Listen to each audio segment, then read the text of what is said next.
This is the Lone Crater YouTube. We hope this video helps. You start by preparing devices.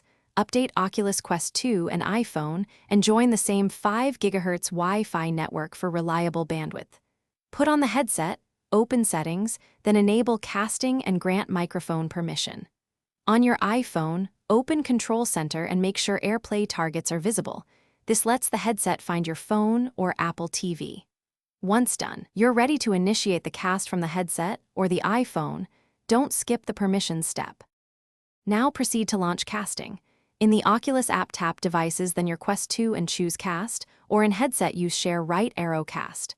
Pick your AirPlay receiver, Apple TV, compatible Mac, or a networked AirPlay endpoint, and accept the pairing code shown in the headset or on the screen. Make sure you select the correct audio output and, if available, reduce resolution or frame rate on the receiver to cut latency. Once connected, check alignment and comfort before starting content. To finish, verify the stream is smooth and controls respond. Use the Oculus controller to navigate and the AirPlay receiver remote for volume.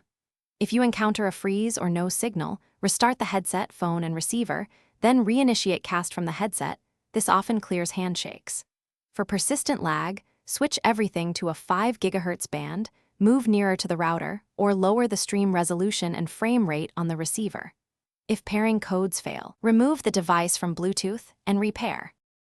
Thanks for watching. Consider subscribing if we helped you.